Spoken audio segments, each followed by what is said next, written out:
¿Y si les dijera que una de las heroínas más queridas de Disney no solo intentaba salvar su reino al abandonar la Roca del Rey, sino que corría por su vida? La verdadera razón de la huida de Nala es tan perturbadora que Disney la eliminó de la película final. Y una vez que sepan la verdad, nunca volverán a ver El Rey León de la misma manera.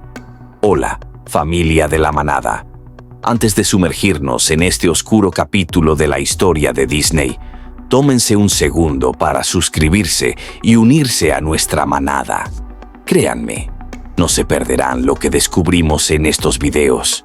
Ahora, adentrémonos en uno de los secretos mejor guardados de Disney. Todos conocemos la historia, ¿verdad? O al menos, eso creemos.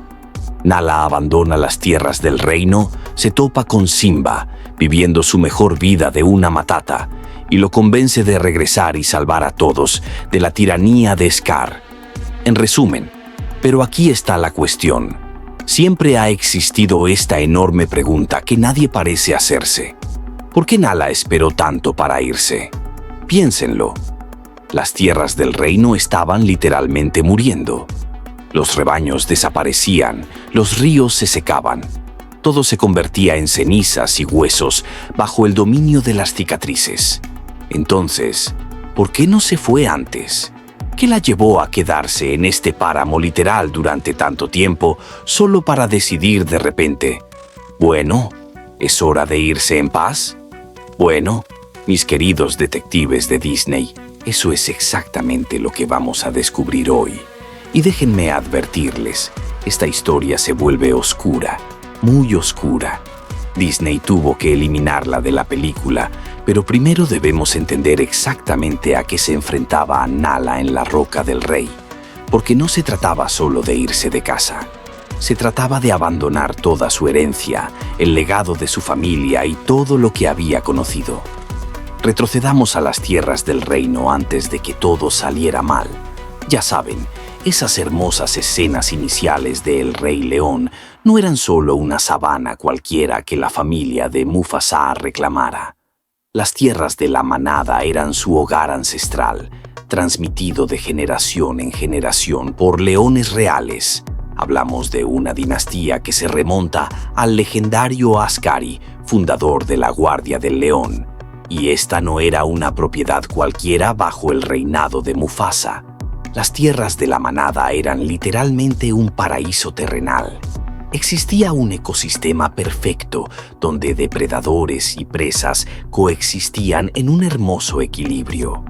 Los leones no eran solo cazadores descerebrados, sino guardianes de esta delicada armonía. Se aseguraban de no cazar en exceso, lo que significaba que las manadas prosperaban, que la hierba se mantenía podada y que la hierba nueva crecía. Ya te haces una idea. El círculo de la vida no era solo una canción pegadiza, era su forma de vida. Entonces todo cambió cuando Scar subió al trono. Pero aquí es donde las cosas se ponen interesantes y donde Disney empieza a omitir algunos detalles cruciales de la historia. Verás, cuando Scar asumió el poder por primera vez, tenía derecho legítimo al trono. Hasta donde todos sabían, Mufasa y Simba estaban muertos. Scar era el siguiente en la sucesión, según el papel. Todo era legal y correcto. Las leonas, incluyendo a Nala, no tenían motivos reales para cuestionar su autoridad, al menos no al principio. Pero Scar tenía un problema. Sabía que ser el heredero legítimo no era suficiente. Necesitaba un seguro. Algo que le asegurara que nadie desafiara su autoridad. Y ahí entran las hienas. Hablemos un momento de estas hienas. En la película se las usa principalmente para reír. Ed tiene sus ojos de loco, su banda, sus ojos siempre quejosos. She Said suelta frases ingeniosas. Pero bajo el gobierno de Scar, estos no eran solo personajes cómicos. Eran su ejército privado, su policía secreta, su forma de mantener a raya a la leona mediante el miedo y la intimidación, y funcionaba. Piénsenlo, nunca vemos a ninguna leona rebelarse abiertamente contra Scar hasta el final de la película. Incluso Sarai, la ex reina, mantiene la cabeza baja la mayor parte del tiempo. No es que estuvieran de acuerdo con lo que ocurría, es que estaban siendo vigilados, controlados, oprimidos. Pero las hienas eran solo el principio.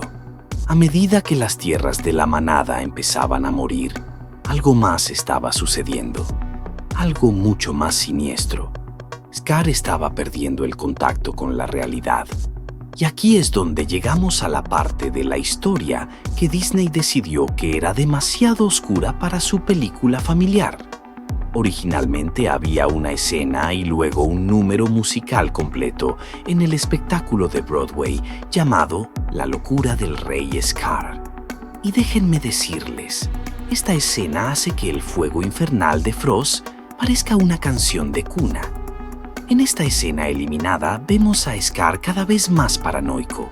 Camina de un lado a otro en su guarida, hablando consigo mismo, teniendo visiones del fantasma de Mufasa. Está obsesionado con si la leona lo respeta, si le teme lo suficiente, si su legado sobrevivirá, y es entonces cuando Su comete un error fatal. Menciona que Scar no tiene aire, y de repente algo se rompe en la mente de Scar. Se obsesiona con la idea de que necesita dos cosas, una reina y cachorros para continuar su linaje. Ahora bien, recuerden, esto viene del mismo león que acaba de orquestar el asesinato de su propio hermano y sobrino. Su idea de continuar el linaje no es precisamente sana. Es entonces cuando Nala entra en su guarida. Lo que sucede a continuación es tan perturbador que no es de extrañar que Disney lo cortara. Al ver a esta joven leona que representa todo lo que él no puede tener, respeto, lealtad, una conexión con la manada, decide que ella será su reina. No lo pide. Decide cuándo Nala se niega, porque claro que se niega. Scar no se lo toma bien. La acorrala, le dice que no tiene elección. Sus palabras exactas: siempre consigo lo que quiero. Entonces le da un ultimátum: convertirse en su reina o ser desterrada de las tierras de la manada para siempre. Reflexionen un momento. Ya no se trata solo de un rey ávido de poder. Se trata de algo mucho más oscuro, algo que Disney, comprensiblemente, no quiso abordar en su película animada. Pero la cosa empeora cuando la otra leona intenta intervenir y proteger a Nala. Scar lo considera una traición. Llama a su ejército de hienas para sofocar lo que él llama una revuelta. En ese momento, la manada se da cuenta de que Scar no solo quiere su obediencia, quiere el control total de sus vidas. Ahora por fin entendemos por qué Nala se fue.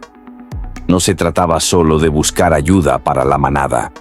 Se trataba de escapar de una situación que se volvía cada día más peligrosa. No solo buscaba comida ni recursos, huía de un tirano que la tenía en la mira. Pero incluso sabiendo todo esto, irse no fue una decisión fácil. Recuerden, las tierras de la manada no eran solo su hogar, eran su responsabilidad como una de las leonas más jóvenes y fuertes. Tenía el deber de ayudar a cazar y proveer para la manada. Irse significaba potencialmente debilitar al grupo que intentaba proteger. Aquí es donde el musical de Broadway nos da otra pieza faltante del rompecabezas. En una canción llamada Shadowland, vemos algo. La película nunca nos mostró la despedida de la manada a Nala. Es un momento poderoso donde estas leonas, que ya han perdido tanto, toman la desgarradora decisión de enviar a una de las suyas a lo desconocido. Conocían los riesgos. Sabían que tal vez nunca encontraría ayuda. Sabían que quizá nunca regresaría, pero también sabían que quedarse significaba ver cómo su hogar seguía muriendo y posiblemente ver a Nala sufrir un destino aún peor en casa de Scar. Pausa. Pero aquí es donde se pone realmente interesante. Al observar el tiempo transcurrido, empiezas a ver que tal vez, no se trataba solo de escapar. Tal vez Nala era más inteligente de lo que creíamos. Piénsenlo. Para cuando se fue, las tierras del reino ya estaban devastadas. Los rebaños habían desaparecido, el agua se estaba secando. Incluso si Scar hubiera conseguido lo que quería y la hubiera convertido en su reina, pronto no habría quedado nada que gobernar. El reino estaba literalmente muriendo. Esto significa que cuando Nala se fue, no solo huía, sino que corría hacia algo. Sabía que en algún lugar, más allá de las fronteras de su tierra moribunda, tenía que haber esperanza. Tenía que haber ayuda.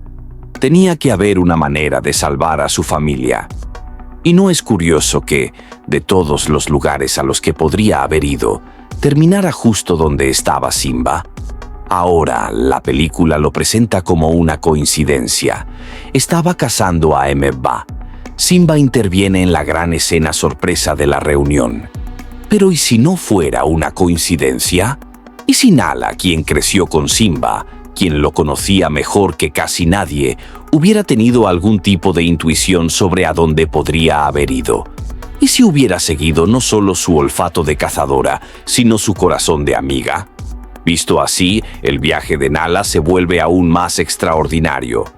No fue solo un grupo de leones que tuvieron suerte y encontraron al rey legítimo. Fue una superviviente que escapó de una situación cada vez más peligrosa, una estratega que esperó el momento oportuno para partir y una heroína que confió en sus instintos para encontrar a la única persona que podía ayudar a salvar su manada. Esto también explica por qué insistió tanto en que Simba regresara con ella. Sabía exactamente a dónde iba a regresar, sabía de lo que era capaz Scar, y sabía que sin Simba nada podría impedir que destruyera todo y a todos los que amaba. Cuando ves El Rey León ahora, con todo esto, la historia de Nala te impacta de otra manera, ¿verdad? Esa escena donde encuentra a Simba no es solo un feliz reencuentro, es un momento de puro alivio. No solo está feliz de ver a su viejo amigo, por fin ha encontrado la salvación para su manada, y cuando le ruega que regrese a casa, no solo le pide que tome su lugar como rey, le pide que los salve a todos de un destino peor que la muerte. Pero esto es lo que quiero saber de ti. ¿Crees que Nala acertó al esperar tanto? ¿Encontrar a Simba antes habría cambiado algo o era necesario que todo empeorara tanto para que Simba finalmente comprendiera lo que estaba en juego? Y aquí va una pregunta aún más importante. ¿Qué crees que habría pasado si Nala no hubiera encontrado a Simba? ¿Cuál era su plan B? ¿O sabía de alguna manera que lo encontraría? Comparte tus teorías en los comentarios. Leo todas y me encanta leer tus opiniones sobre estas historias ocultas de Disney. Y si quieres asegurarte de no perderte más de estas inmersiones profundas en el lado oscuro de Disney, suscríbete y activa la campanita de notificaciones. Créeme, apenas estamos empezando con estas historias ocultas. Y oye, si disfrutaste este video, no te pierdas nuestro análisis de la inquietante razón por la que Bit. No vas a creer lo que descubrimos.